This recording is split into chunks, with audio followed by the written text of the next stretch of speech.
조갑제 TV 시청자 여러분 안녕하십니까? 2020년 4월 18일 총선 D+3일이 되는 날입니다. 요사이 사전투표에 부정이 있었다. 그것도 대규모 부정이 있었다. 통계가 조작되었다 등등 이런 이야기를 하는 사람들이 들어 있습니다. 일부가 있는데 참고로 해야 할 사안이 하나 있습니다. 만약 그런 사전투표 부정으로 패배했다고 한다면은 그 후보 대부분이 통합당 후보입니다. 후보가 가만히 있겠습니까? 그 사람들이 제일 먼저 나서가지고 주장을 하고 당선 무효 소송을 하고 그 다음에 재검표를 주장할 겁니다. 재검표. 근데 그렇게 주장하는 사람이 단 한 사람도 없습니다. 그러면 통합당 후보들이 다 바보 아니면은 알면서도 낙선을 선택하는 비겁자이겠습니까? 그렇지는 않죠. 또 이런 생각을 한번 해보시면 어떨까요? 사전투표 함을 가지고 부정을 한다 하면은 바꿔치기 하는 경우가 많겠죠. 바꿔치기. 다른 투표 함으로 바꿔치기 하는 경우가 많을 겁니다. 그걸 하기 위해서는 도대체 몇 사람이 필요할까요? 그리고 전국적으로 한다면은 아마 수백 명, 수천 명의 공무원들이 동원되어야 할 겁니다. 그런 공무원들이 한국에 있을까요? 들키면은 다 감옥에 가고 폐가망신할 텐데 그런 어리석은 공무원이 있겠습니까? 자, 이런 이 투표 부정에 대한 시비는 옛날부터 있었는데 1987년 12월 18일 대통령 선거가 아주 분기점을 찍었습니다. 왜냐하면 그때 비로소 이 개표 집계를 컴퓨터가 했습니다. 컴퓨터로 했어요.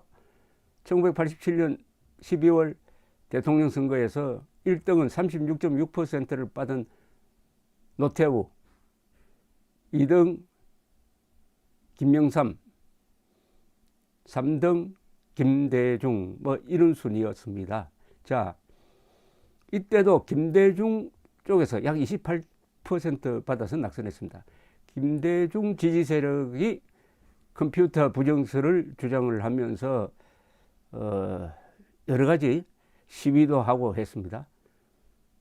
그런데 하나 희한한 게 그분들 중에서 재개표를 하자는 주장을 하는 적이 없습니다.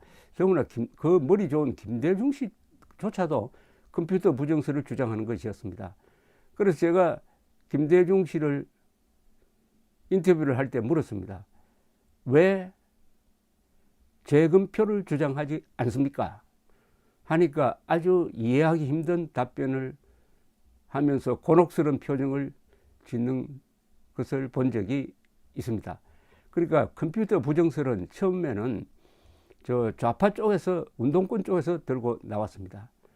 다시 이 컴퓨터 부정설이 나온 적이 있습니다. 시대가 흘러가지고 바로 2002년입니다. 2002년 대통령 선거에서 당시에 정몽준 씨와 마지막에 단일화를 했던 노무현 후보가 약 50만 표 차이로 줄곧 1위를 달리던 이회창 후보를 꺾고 대통령에 당선되었습니다. 당시는 한나라당이었습니다. 한나라당에서보다는 이 이회창 극성 지지층에서 이것은 컴퓨터 부정설이라는 주장을 하기 시작을 했습니다. 한나라당 쪽에서도 글쎄 하면서 귀를 기울였습니다. 약간 내키지 않는 상태에서 어떻게 했느냐. 당선 무효 소송을 냈습니다. 당선 무효 소송을 내면서 이런 말을 했습니다. 역풍이 두려워가지고 노무현 당선자를 위해서라도 철저히 규명해야 한다. 자, 대법원이 그 소송을 이어가면서 2013년입니다. 13년 1월 27일 일부 투표소에 대한, 그러니까 개표입니다. 개표구에 대한 재검표를 지시를 했습니다. 그런데 이 재검표가 굉장히 규모가 컸습니다. 이 전체 유효 투표의 한 3분의 1쯤 되는 정확하게 말하면 1104만 9천여 표에 대한 수개표입니다. 이때는 수개표를 지시를 했는데 드디어 결과가 나왔습니다. 수개표. 놀랍게도 이회창 후보의 표는 88표가 늘었습니다. 노무현 후보의 표는 816표가 줄었습니다. 그래서 실제와의 차이는 0.00008%로 나타났습니다. 당락에 전혀 영향을 주지 않는다. 이것으로 이제 끝이 났습니다. 그 뒤에 또 잠잠하다가 2017년 5월 문재인 대통령이 당선된 이후에는 새로운 주장이 나왔습니다. 투표 용지가 2가지였다. 사진을 찍어서 돌리기도 했는데 그것도 사실이 아닌 것으로 밝혀졌습니다. 그래도 올해까지 컴퓨터 부정설이 이어지면서 이 컴퓨터로 개표하면 안 된다. 수개표 해야 된다. 이번에는 드디어 수개표를 했습니다.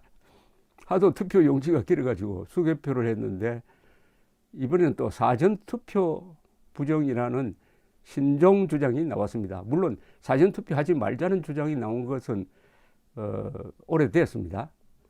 사전투표한 함을 보관할 때 바꿔치기 한다 등등의 이유였습니다.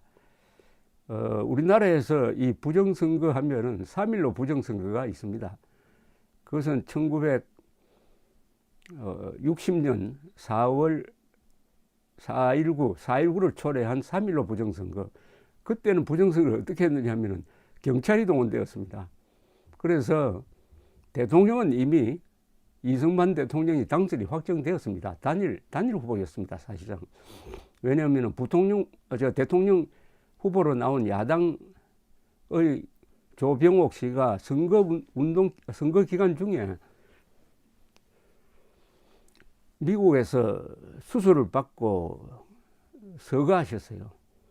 돌아가셨습니다. 그런데 이기붕 부통령 후보를 무리하게 당선시키기 위해서 당시에 최인규 내무장관이 지휘해가지고 경찰이 하수인이 돼가지고 전국적으로 이 부정선거가 이루어졌습니다. 이 부정선거는 너무나 노골적인 것이었습니다.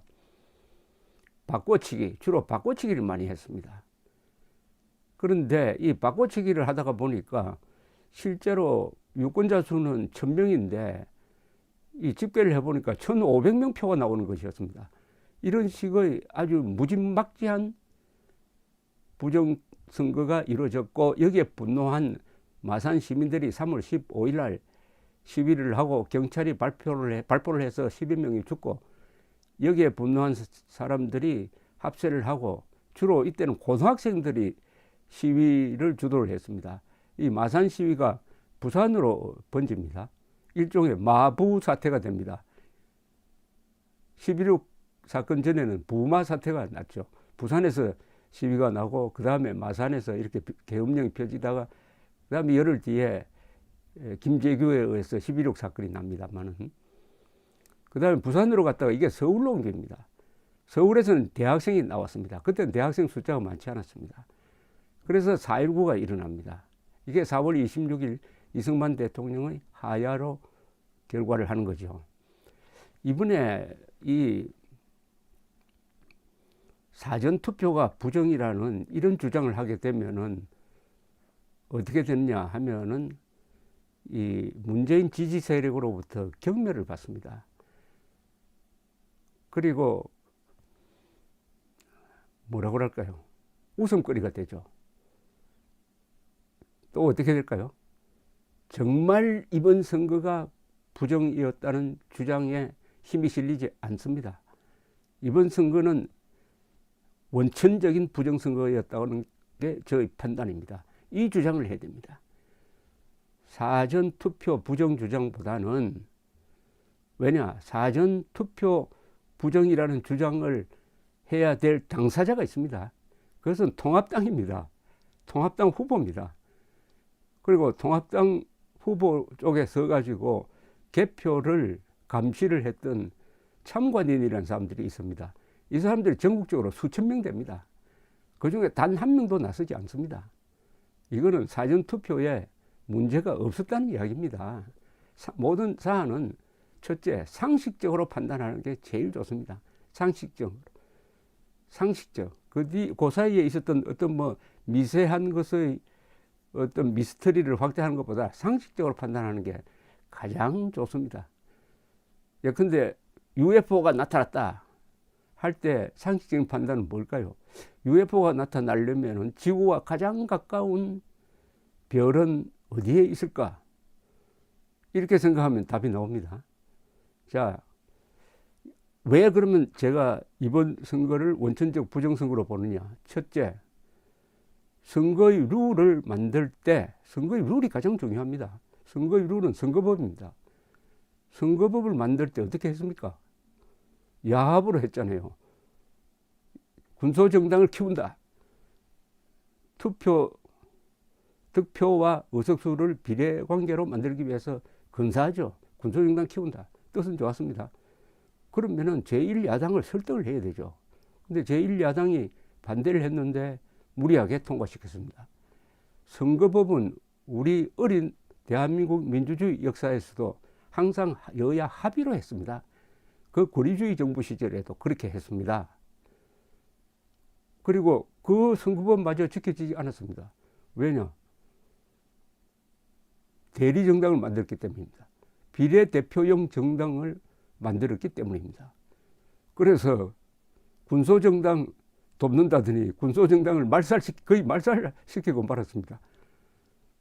미래한국당이 19석, 더불어시민당 뭐 17석이죠. 뭐 이런 식으로 쭉 가져가다가 제일 큰 손해를 본 게 손학규의 민생당이죠. 민생당은 지역구에도 한 사람도 당선시키지 못하고 비례에서는 2.7%로 의석수 하나도 얻지 못해가지고 소멸될 상황입니다. 그 다음에 정의당도 한 10석 이상 희망하다가 결국 안 됐습니다. 자, 이걸 가지고 물고 늘어져야 됩니다. 그 다음에 부정선거 시비를 하려면은 이번 이 후보들이 제기하고 있습니다만은 이번 선거 기간 중에 있었던 정북 세력들이 행패를 부리면서 선거운동을 방해한 것, 특히 오세훈 후보에 대한 방해 행위, 더구나 거기에 동원된 게 김정은 환영 무슨 학생 조직 아니었습니까? 이런 김정은이 누굽니까? 반역자 아닙니까? 이런 걸 경찰이 선관위가 방치했다. 그리고 특히 이번 선관위의 여러 가지 조치 중에서 집권 여당을 편든 거, 이런 걸 골라가지고 문제를 제기를 해야 되는데, 이 문제를 제기를 했어야 할 사람이 황교안 대표인데, 황교안 대표가 그만두면서 이 부정선거 문제를 놓고 그냥 국민의 선택에 선택을 겸허히 받아들인다 하는 식으로 해가지고 나중에 부정선거 문제를 제기할 소지를 마련하지 않고 물러나 버린 게 참으로 유감입니다. 그렇게 하면 안 됩니다. 좋은 게 좋다는 식으로 넘어가면 안 되는 것입니다. 결국 좌파와 우파의 투쟁, 종북 세력과 대한민국 세력, 김정은과 종북 세력, 김정은의 대리인과 김정은의 대리인, 종북, 뭐 이런 세력과 대한민국이 대결하는 이 구도에서는 거짓과 진실의 대결입니다. 진실을 수호하겠다는 대한민국 세력이 거짓말을 하면 안 됩니다. 거짓에 속아서도 안 됩니다. 진실은 다소는 불편합니다. 그래도 진실을 지켜가야 합니다. 감사합니다.